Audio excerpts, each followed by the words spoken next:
Bonjour à tous, je suis le pasteur David, pour ceux qui ne me connaissent pas, le frère David. Comme il a été répété pendant toute la durée du culte, effectivement nous sortons de 40 jours de jeûne.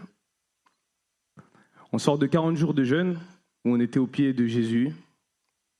Pour ceux qui étaient là pendant le jeûne, on disait qu'on était allé à la montagne, on était dans le désert.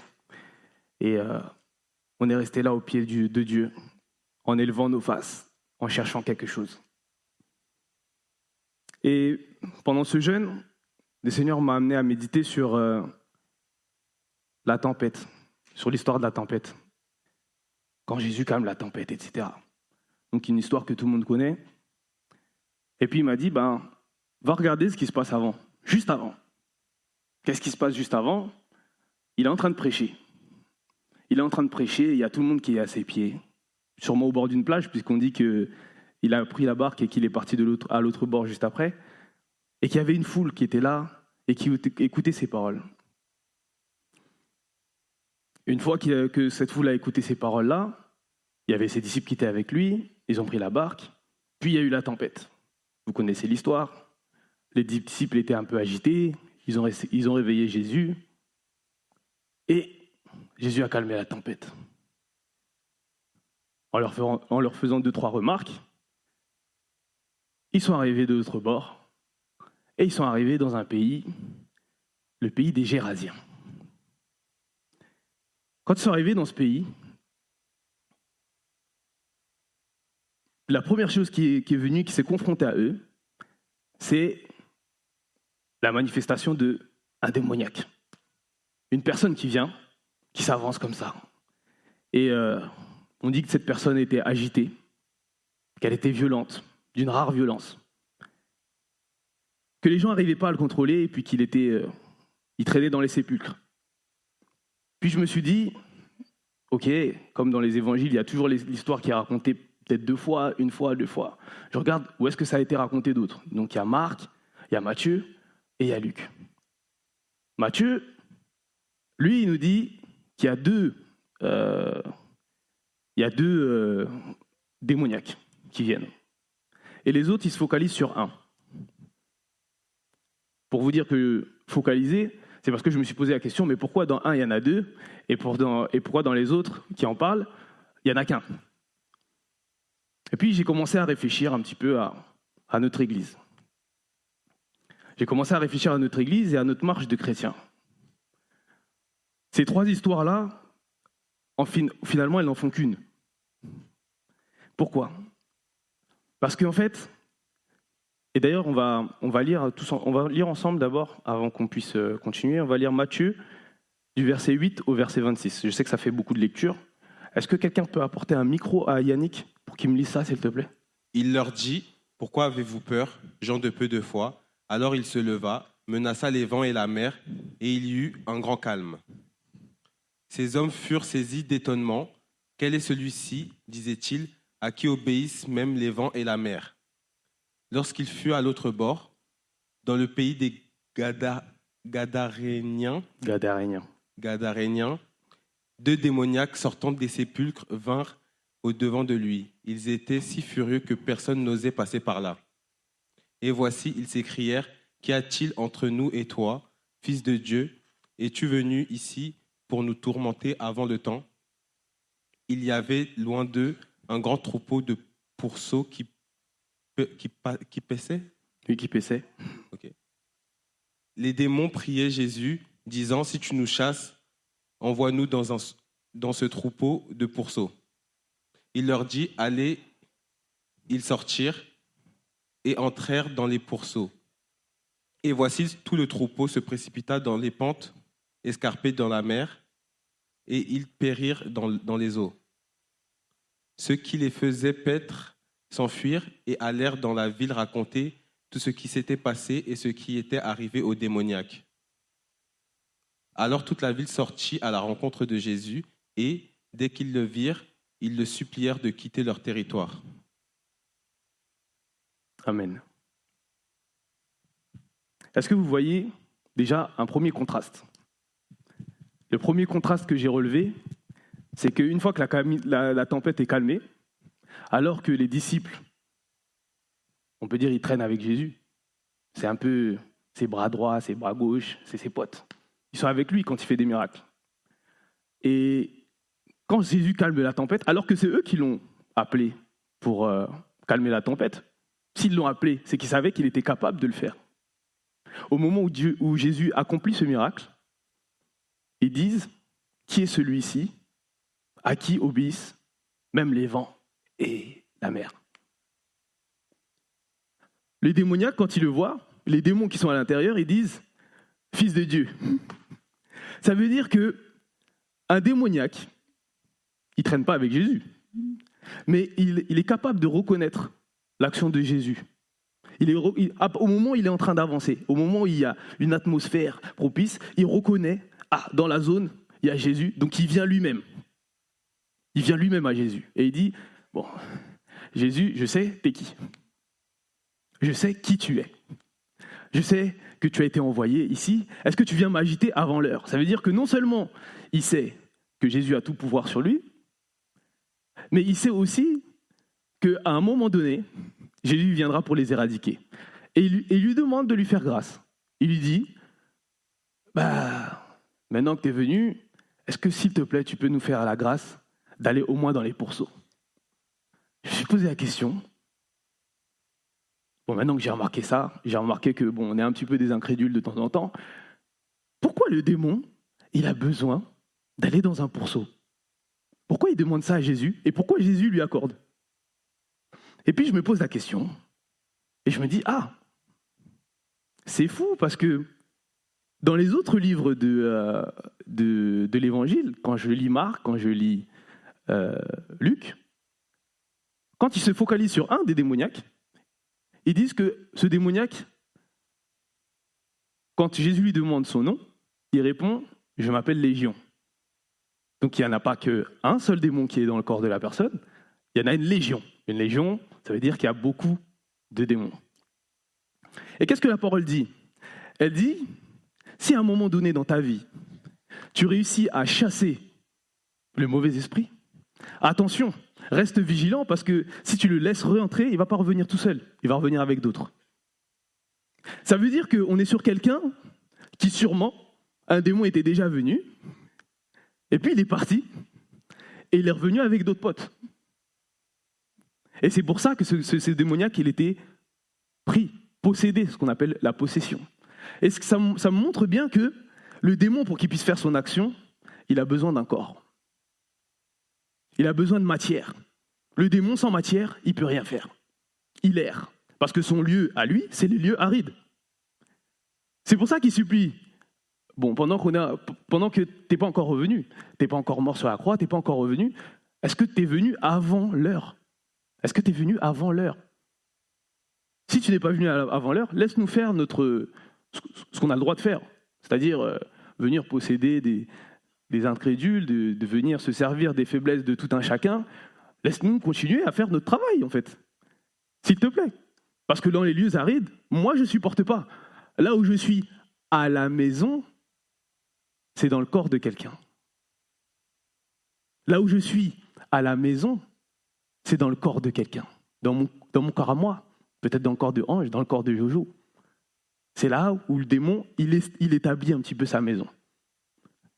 C'est mieux que dans les lieux arides. Je viens ici, je suis bien. On me chasse, je reviens avec d'autres. Parce que tu as laissé la porte ouverte. Est-ce que, pendant ce jeûne qu'on a fait, et qu'on a humilié nos cœurs, qu'on s'est présenté devant Dieu, est-ce qu'on a commencé à changer les serrures de nos portes? On a chassé des démons, ici. On a chassé des démons d'addiction, on a chassé des démons de dépression, de pensées suicidaires. On a chassé des célibats, on a chassé des stérilités. Mais est-ce qu'on a changé la serrure?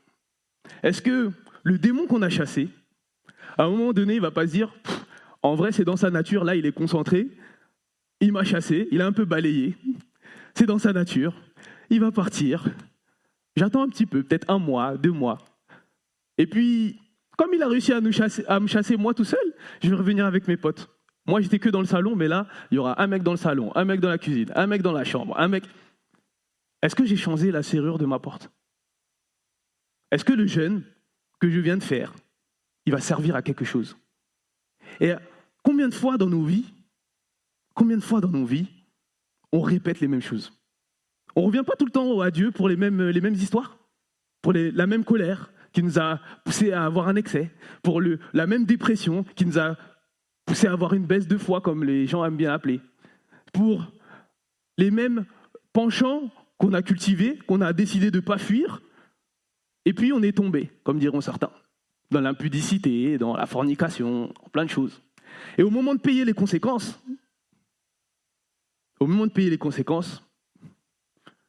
eh ben, on n'a plus la force, comme le démoniaque là. On n'a plus la force parce qu'ils sont trop. On est submergé. Mais sachez que si vous avez été submergé, parce que vous êtes ici, parce que Jésus est entré, on n'a pas arrêté de le dire, le démon là, il sait déjà.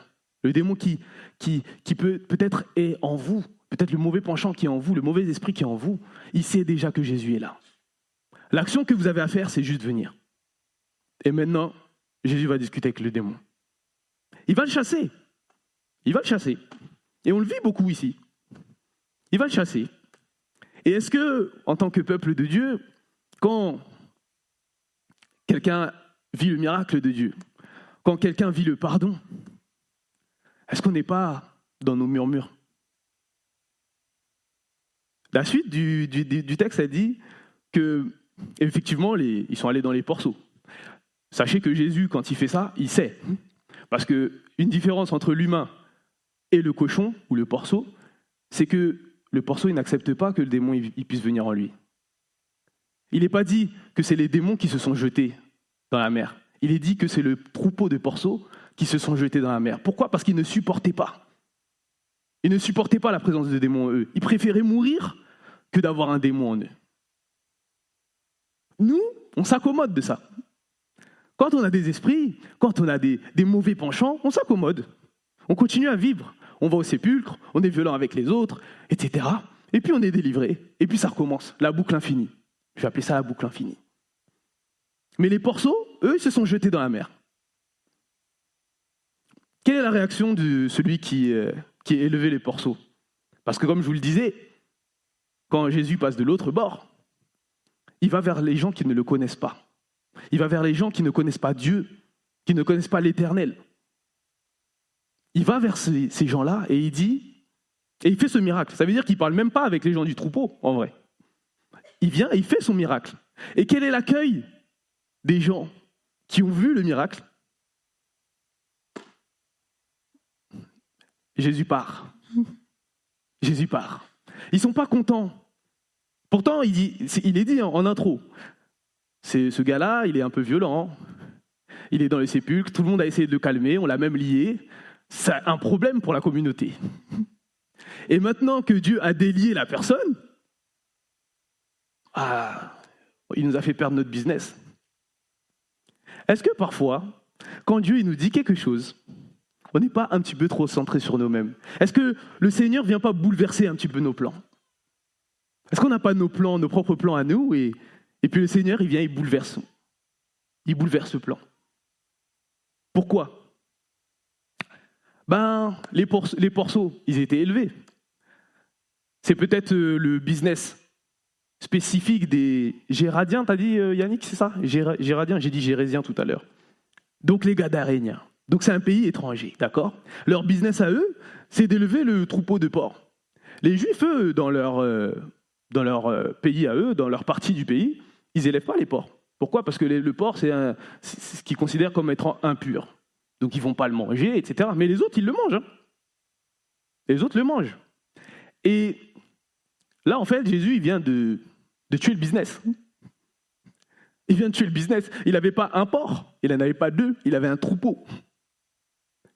Donc quand il vient et qu'il va voir les autres, il leur dit, « Hé les gars, en fait, il a tué mon business. » Jésus vient de tuer mon business. Il ne dit pas, gloire à Dieu, Mon frère qui était là-bas, qui était possédé, a enfin été libéré. Il est centré sur lui. Il ne regarde pas ce qui se passe autour de lui. Il est centré sur lui et il dit, en fait, comment je vais vivre? Là, Jésus, il est venu dans ma vie, là. Il vient de faire quelque chose, mais il vient de m'ôter ce que moi j'avais projeté. Il vient de m'ôter ce que je voulais, mais peut-être que ce que tu voulais, ce n'était pas ce dont tu avais besoin.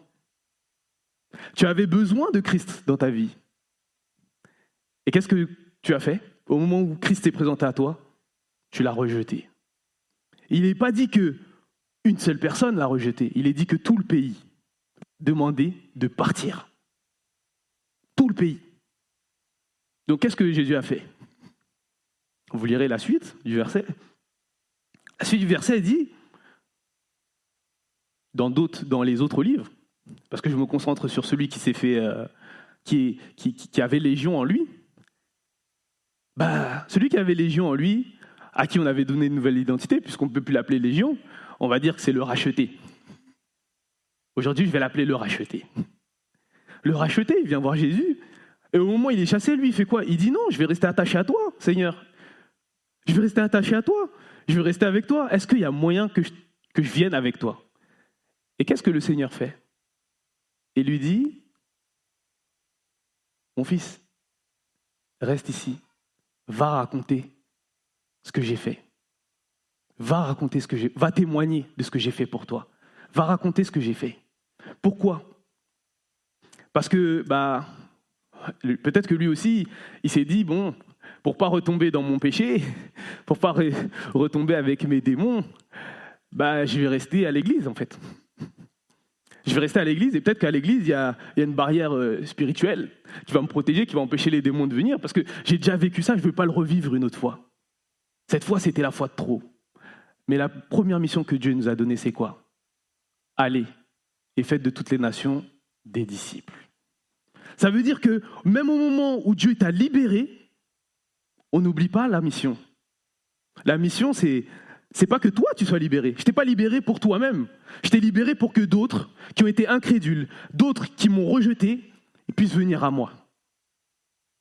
Et il est dit que cette personne-là, elle est partie et qu'elle a commencé à louer, à raconter à tout le monde, etc. Et je pense sincèrement que quand Jésus peut se présenter à toi dans ton rêve et puis te dire « Je suis Jésus, suis-moi ». Mais je pense sincèrement que c'est la démonstration de l'Église. Dieu t'envoie des gens pour que tu puisses reconnaître Jésus aussi. De la même manière que le démon il a reconnu Jésus quand il s'est présenté, c'est aussi à nous, notre responsabilité, de reconnaître quand il y a quelqu'un qui vient de la part de Jésus et qui nous donne une parole, de reconnaître que ce n'est pas cette personne qui est en train de parler. C'est Jésus qui parle à travers lui. Parce que lui, il me donne l'opportunité, c'est le moment de changer. C'est le moment de ne plus m'occuper de mes porcs. C'est le moment de ne plus m'occuper de mes morts, comme il a été dit pour Pierre. C'est le moment de ne plus m'occuper de tout ça, là, et de rentrer dans ma mission. Aller et faire de toutes les nations des disciples. Et en fait, le fait que les démons ils ne viennent pas, le fait que les mauvais esprits ne viennent pas, le fait qu'on puisse résister à tout ça, c'est juste la conséquence de la mission qu'on est en train de faire. Vous cherchez beaucoup, nous cherchons beaucoup à le sensationnel. Comme je le disais vendredi, on cherche le sensationnel. Mais avec Dieu, les choses, elles sont simples. Laisse tes affaires et suis-moi, fais ce que je te dis. Et tu vas voir la gloire de Dieu. C'est notre sœur qui l'a rappelé. Elle a dit, cherche premièrement le royaume de Dieu et tout sera donné au-dessus. Et nous, qu'est-ce qu'on fait? On cherche premièrement notre royaume pour que tout nous soit donné au-dessus. Réfléchissons. Qu'est-ce qu'on va faire de ce jeûne?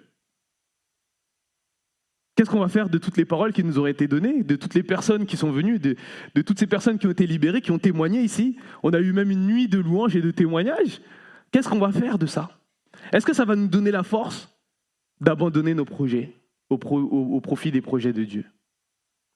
Est-ce que ça va nous donner la force de continuer à travailler sur nous sans jamais lâcher la mission qu'il nous a donnée? Parce que très souvent, on se dit, j'ai pas le temps. J'ai aussi mes pourceaux à élever, j'ai une famille à nourrir. Mais est-ce qu'on va réussir à lâcher ces trucs-là pour faire la volonté de Dieu? Non pas ma volonté, mais ta volonté. Ce qui me fait revenir à avant la tempête. Avant la tempête, qu'est-ce que Jésus était en train d'enseigner à la foule? Il enseignait en parabole. Et je vais paraphraser, vous irez lire. Je vous donnerai toutes les références, vous irez lire. J'ai l'intime conviction qu'on est beaucoup plus convaincus quand on est nous-mêmes dans notre propre méditation que quand on vient et qu'on est juste assis. Juste rester accroché à mes paroles. Je vais paraphraser, et juste avant la tempête, et le pasteur Dany nous l'a enseigné, le Seigneur il parle de cette parabole du semeur. Avec la semence qui tombe le long du chemin, il y en a qui tombent dans la roche, d'autres dans la bonne terre, etc., etc. Vous vous rappelez de ces 3 images? Le Seigneur, ce que j'aime bien dire, c'est dommage que vous n'étiez pas là vendredi, moi aussi je regarde beaucoup de mangas, et le frère Kylian, il disait « pré-shot ». C'est comme si Jésus, au moment où il est en train d'enseigner des gens qui sont de l'autre côté de la rive, il est en train de dire ce qui va se passer quand il sera passé de l'autre côté de la rive. Il dit qu'il y aura des gens qui vont accueillir ma parole avec joie et qui, au final, ne vont pas s'accrocher trop à la parole. Ils vont l'accueillir avec joie, mais au final, ils ne vont pas trop s'accrocher à la parole. Il y a des gens qui, le cœur est dur, qui sont dans le doute. Il y a des gens qui vont porter du fruit pendant un certain temps, et puis ça va s'évanouir. Et il y a des gens qui me reconnaîtront même pas. Qu'est-ce qui se passe directement après? Il va dans la barque. Les personnes qui sont avec lui, qui ont dit Amen à tout ce qu'il a dit, sont avec lui, comme j'ai dit tout à l'heure, c'est ses potes. Ils sont complètement dans... Je ne sais pas si c'est un voile qui était sur eux, je ne veux pas les juger là où ils étaient. Je ne sais pas, qu'est-ce que ça doit être comme sentiment de marcher avec Jésus? Si, en fait, je sais c'est quoi de marcher avec Jésus tout le temps. Mais c'est différent, parce qu'eux, ils l'avaient physiquement. Qu'est-ce qui s'est passé pour que des disciples, ce qu'on appelle des gens qui suivent un maître, ils perdent l'identité de Christ là comme ça, en 30 secondes? Et qu'au moment où il fait un miracle, ils sont étonnés.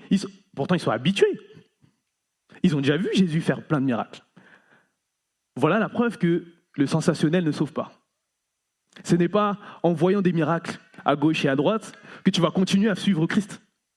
Ce n'est pas en cherchant à vivre un truc exceptionnel que tu vas continuer à vivre Christ. Comme je le disais, l'extraordinaire, c'est juste la conséquence de ta marche avec Dieu. C'est juste la conséquence. On va lire ce... Non. Je vais prendre même juste l'exemple de l'Église, de notre Église. Une réflexion que j'avais justement sur la vision. La vision de l'Église, c'est de regarder personne comme souillé.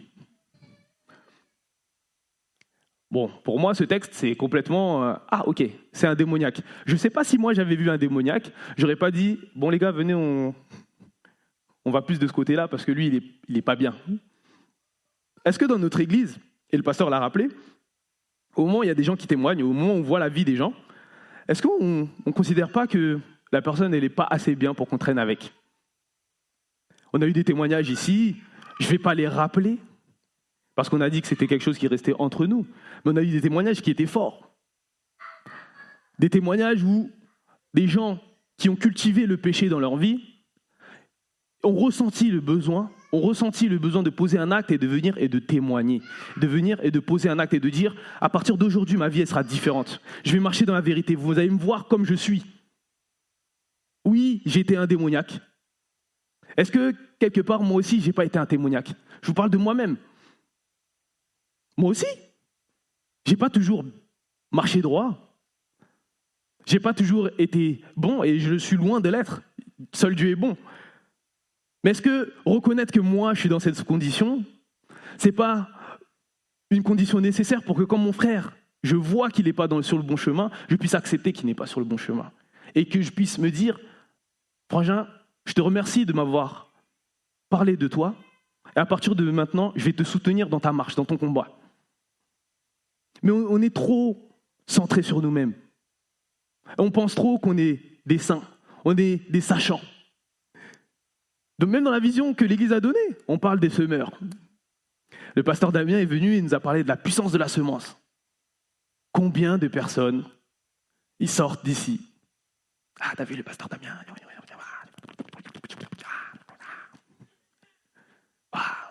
Et puis il a prié, et puis il a dit ça, mais c'est pas vrai. Mais...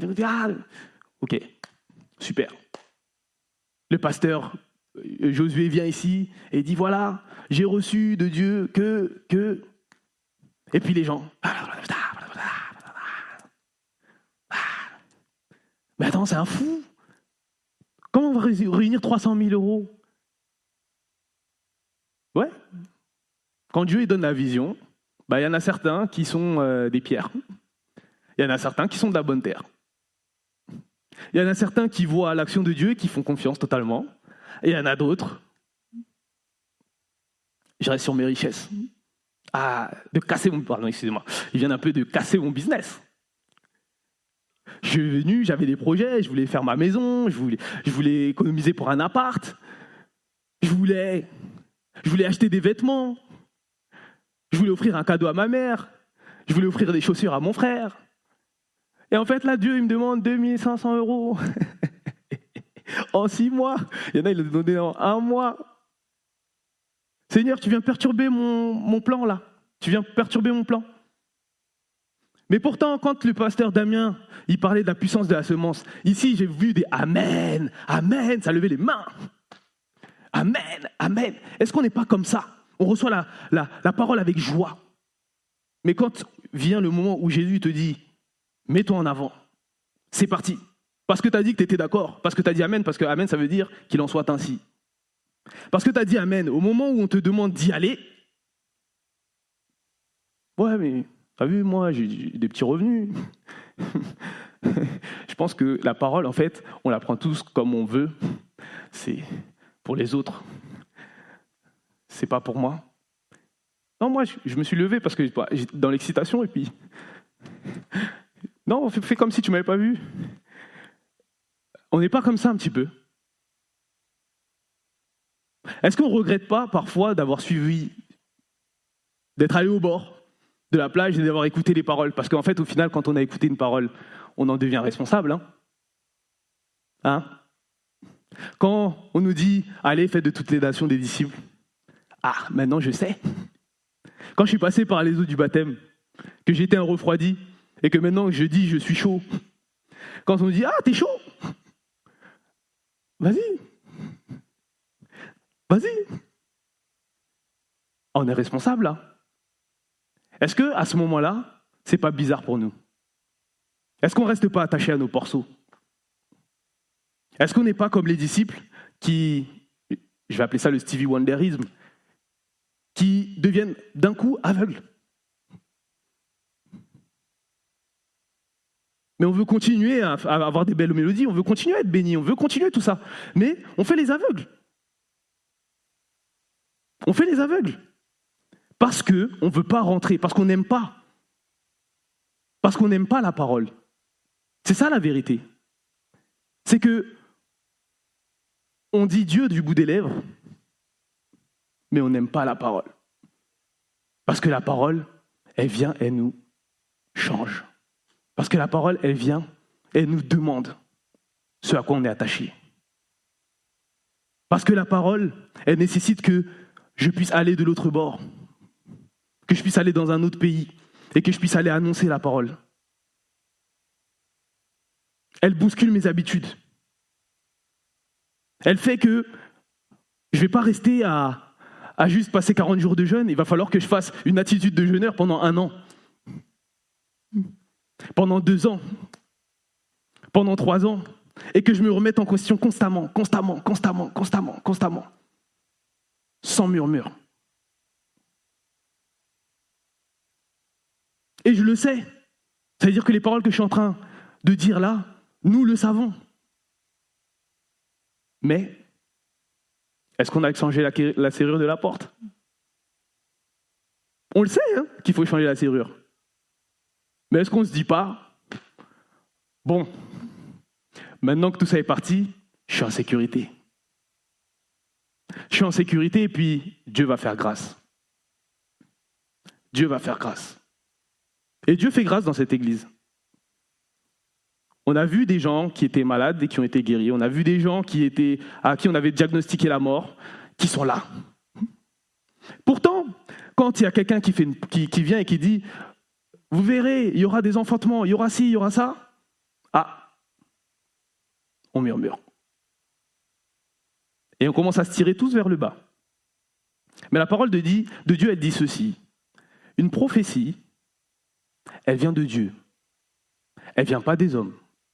Ça veut dire qu'un homme qui vient ici, de la part de Dieu, et qui vous donne une parole, ce n'est pas lui qui parle, c'est Dieu qui parle à travers lui. Et vous verrez qu'il y a plusieurs comportements dans l'Église.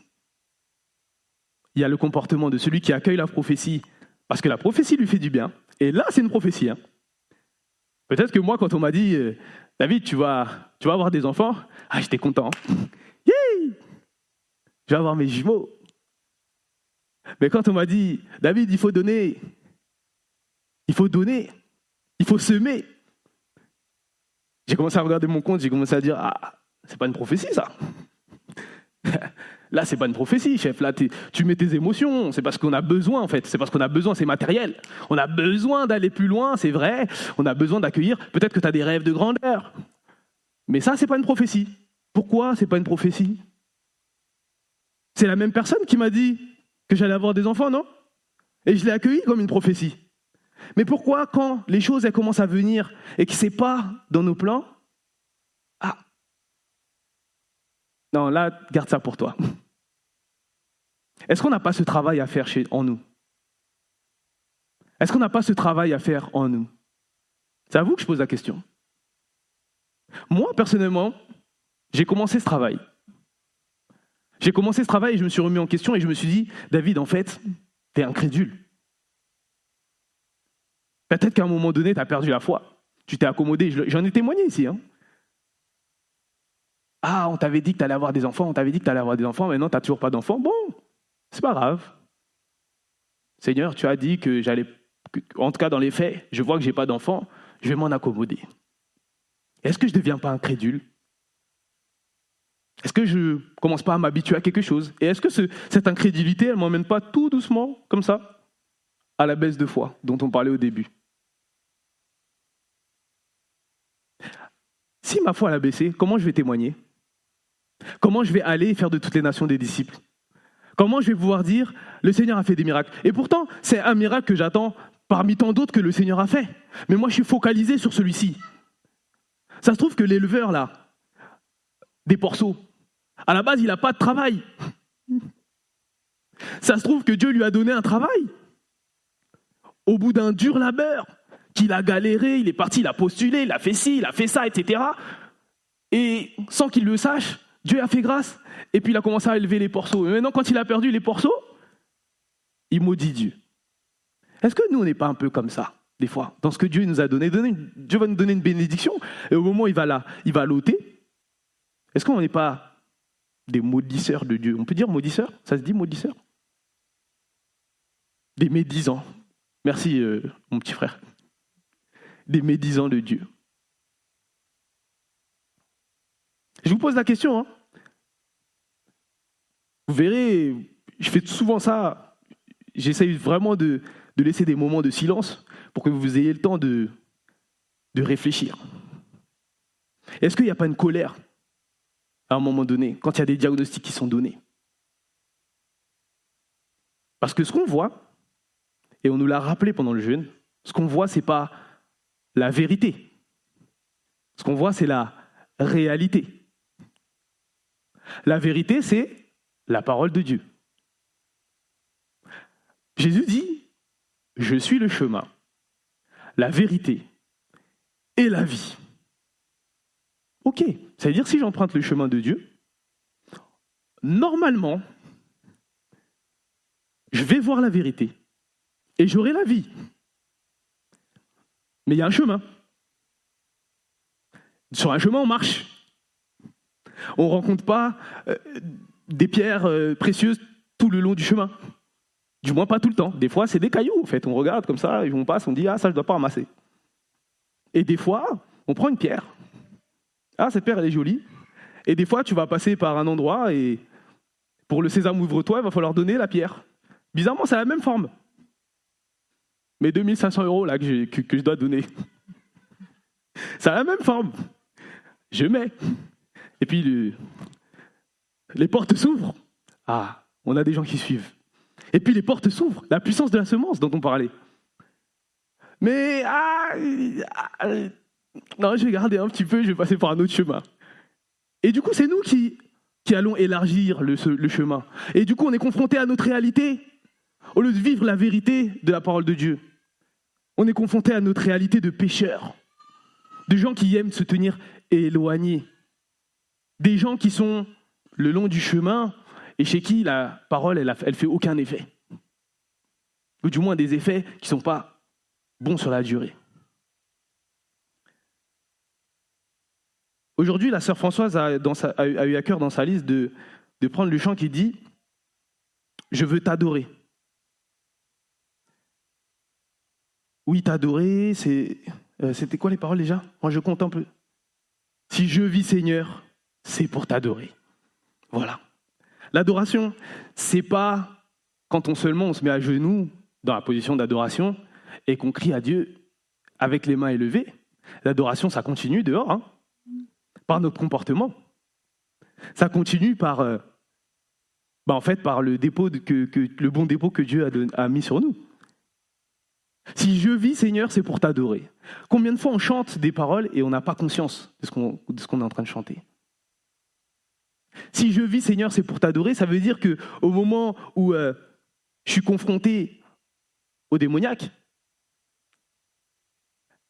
que le Seigneur m'a donné une leçon et m'a dit, après, il y a certains démons qui sortent que par le jeûne et la prière, et que le pasteur ait dit, j'ai reçu que vous devez prendre au moins un jour de jeûne cette semaine.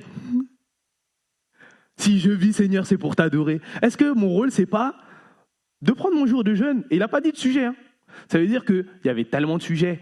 Il y a ceux qui sont stériles, il y a ceux qui sont malades, il y a mon neveu Valentin qui est sourd, pour qui on prie, pour qu'il retrouve le Louis. Est-ce que j'ai pris du temps pour jeûner pour lui? Est-ce que dans la direction que Dieu m'a donnée, ma vie reste une adoration une fois que je suis sorti du scope? Mais pourtant, quand je viens ici, je chante. Si je vis, Seigneur, c'est pour t'adorer.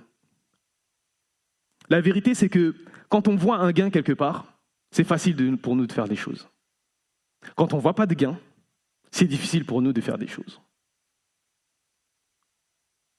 Les personnes qui reconnaissent Dieu, que Christ fait grâce, et que c'est une opportunité, ils la saisissent. Comme je le disais tout à l'heure, quand je vois qu'il y a la forme du bijou que j'ai ramassé, je la mets. Parce que j'ai l'assurance que le Seigneur va ouvrir des portes, d'autres portes. Que le sacrifice que j'ai fait, au final, l'or et l'argent lui appartient. S'il m'a donné et que là, il en a besoin, je lui donne. De toute façon, à un moment donné, ça va revenir. Mais, je suis dans mon nid douillet. J'ai pas envie. Je suis un peu bousculé dans ce que j'ai fait, dans ce que j'ai à faire, tu vois.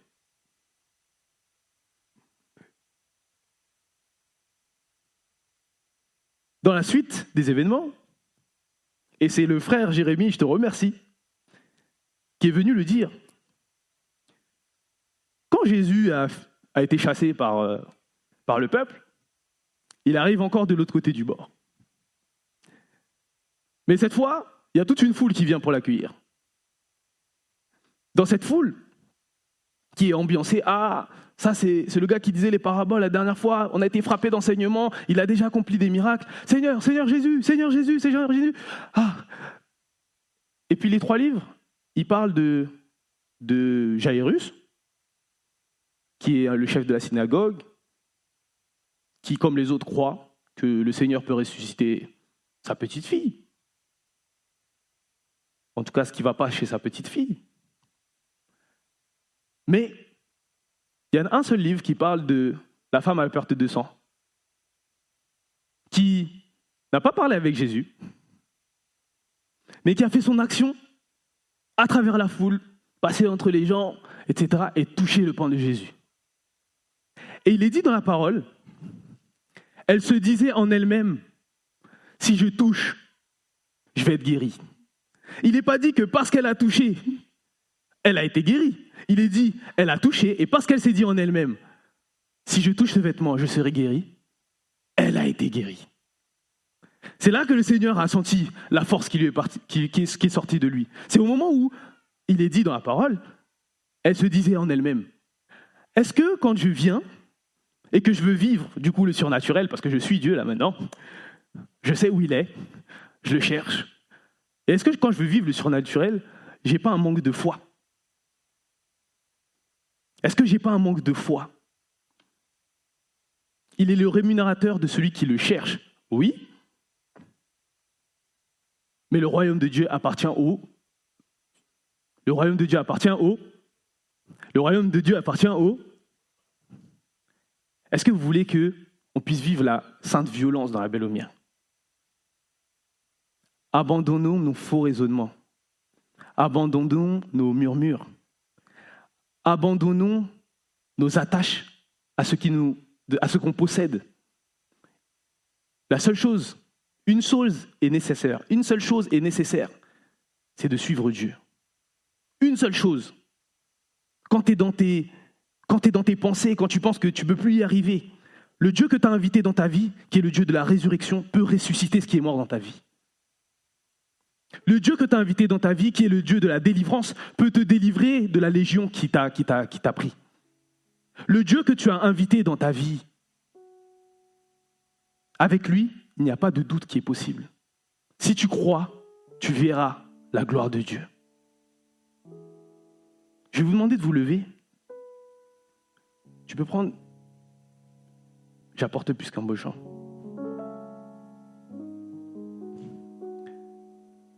Et on va prendre juste ce petit cœur qui dit « J'apporte plus qu'un beau chant. Chanter ne suffit pas pour répondre à ton appel. » Les apparences sont trompeuses. Tu vois bien au-delà. Ô Dieu, tu sondes mon cœur. Je vous invite simplement à rentrer en vous-même.